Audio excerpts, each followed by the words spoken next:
जय हिंद सभी को। दोस्तों, जो नॉलेज होती है वो संसाधनों की मोहताज नहीं होती है। चाहे आपको इलेक्ट्रॉनिक बोर्ड पर ये जानकारी बताई जाए या फिर सिंपल बोर्ड पर।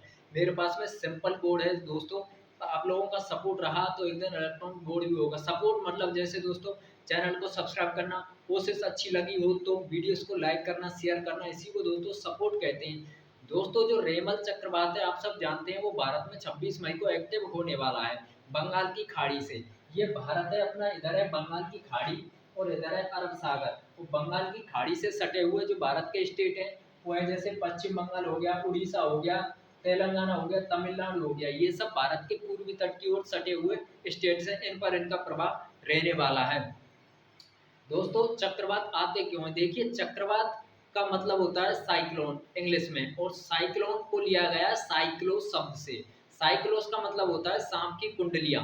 तो जैसे चक्रवात आता है तो सांप की कुंडली टाइप में घेरा सा बनाता हुआ ऊपर की तरफ बढ़ता जाता है।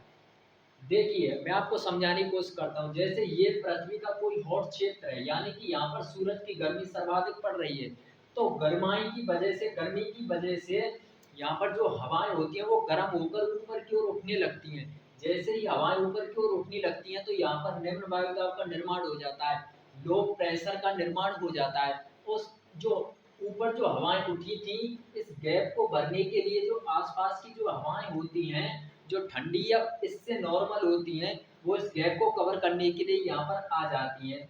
जैसे आपने देखा होगा कि जब बारिश आती है तो बारिश आने से पहले काफ़ी अत्यधिक गर्मी पड़ती है, और बारिश जस्ट हो जाने के जस्ट 10-5 मिनट के बाद ही एक ठंडी सी हवा चलती है।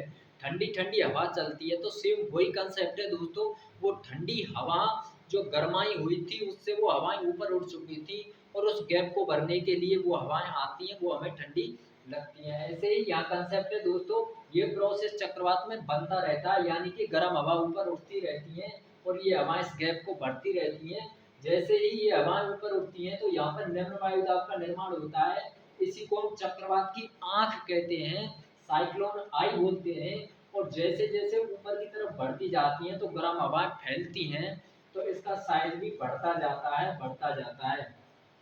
तो इस कारण से चक्रवात उत्पन्न होते हैं। वर्तमान में जो इसके नामकरण की जो वो सिस्टम है, इसको हम समझते हैं। इसकी जो शुरुआत हुई थी वो हुई थी 1953 से। और जो अटलांटिक महासागर क्षेत्र के जितने कंट्री हैं, जैसे कनाडा, अमेरिका, अर्जेंटीना, ब्राज़ील, अपना ये यूरोप महाद्वीप का ब्रिटेन, इंग्लैंड, स्पेन, ये सभी इन देशों ने दोस्तों ये इसकी शुरू करी थी। इन देशों ने चक्रवातों के अलग अलग नाम भी रखे हुए हैं। जैसे हरिकेन है, कटरीना है, ये अमेरिका में चक्रवातों को बोलते हैं। टाइफून चीन में, तायासु जापान में, बिली ऑस्ट्रेलिया का खतरनाक वाला चक्रवात है, टार्नाडो अफ्रीका का है। भारत में जो इसकी नाम प्रणाली की सिस्टम चालू हुआ था 2014 में, भारत ने ही पहल करी थी। इसके साथ में जो हिंद महासागर क्षेत्र के जितने भी देश हैं उन्होंने इसका सहयोग भी किया था।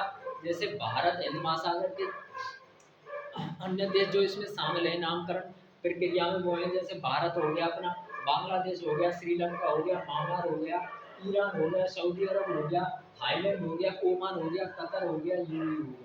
2014 तक तो ये 8 ही देश थे, पाकिस्तान, श्रीलंका और ये शामिल थे।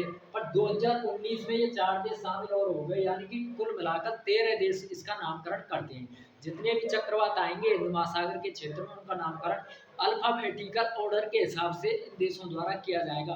अंतर्राष्ट्रीय मौसम विज्ञान जो संगठन होता है उसके लिए इन देशों द्वारा अपने अपने देशों की लोकप्रियता के हिसाब से नाम भेजे जाते हैं। जैसे कोई क्षेत्र में तूफान आया, किसी हिंद महासागर के किसी क्षेत्र में तूफान आया, और अल्फाबेट के हिसाब से नंबर किसी देश का है, जैसे अपना भारत आता है बी पर और कोई आता है ए पर, इस हिसाब से ये नामकरण करता है। जैसे ये जो सोमा और ये गति चक्रवात है, ये सोमालिया में आया था लगभग 2017 में। इसका नामकरण भारत ने किया था दोस्तों।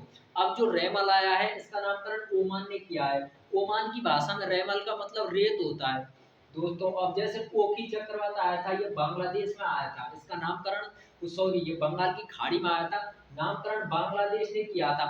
ओखी का मतलब आंख होता है। तो अपने अपने देश की लोकप्रियता के हिसाब से शब्दों को मौसम विज्ञान संगठन के पास में भेज दिया जाता है।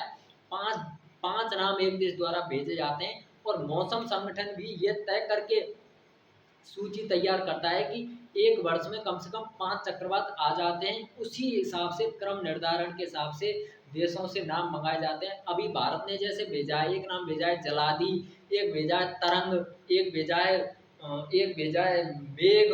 ये कुछ नाम है जो भारत ने इस बार प्रीफर किए हैं मौसम विज्ञान संगठन के लिए। तो इस बार जो रेमल चक्रवात का जो प्रोसेस था वो ओमान का था, तो इसलिए इसका नाम ओमान ने रख दिया। और देश का क्रम वाइज होता है, जैसे ताऊ पे जो चक्रवात था काफी खतरनाक है, 2021 में आया था, इसका नामकरण थाईलैंड ने किया था। अम्फान आया था 2020 में, इसका भी नामकरण थाईलैंड ने ही किया था। ये अम्फान बंगाल की खाड़ी से उत्पन्न हुआ था। तो ये थी दोस्तों चक्रवातों के बारे में।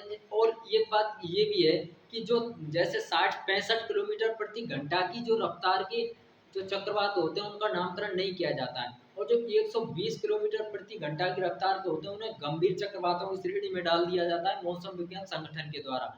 और जिन चक्रवातों की गति 2 से 20 किलोमीटर या 250 के आसपास होती है उन्हें महाचक्रवात, विनाशकारी चक्रवात, सुपर टाइफून के, सुपर साइक्लोन के नाम से जाना जाता है। तो इस क्रम के अनुसार इसका नामकरण किया जाता है। शायद आपकी समझ में आ गई होगी। आप लोगों को मेरे कोशिश अच्छी लगी हो तो सपोर्ट जरूर करें। मैं आपके लिए ऐसी ही नॉलेजेबल वीडियो लाता रहता हूँ। मैं कंपटीशन की तैयारी भी करवाता हूँ। और आपको कोई भी मुझसे कोई भी टॉपिक पढ़ना या समझना हो तो आप कमेंट के माध्यम से बता सकते हैं। बाकी आप बताएं आपको क्लास या कंटेंट कैसा लगा। Thank you. जय हिंद। वंदे मातरम।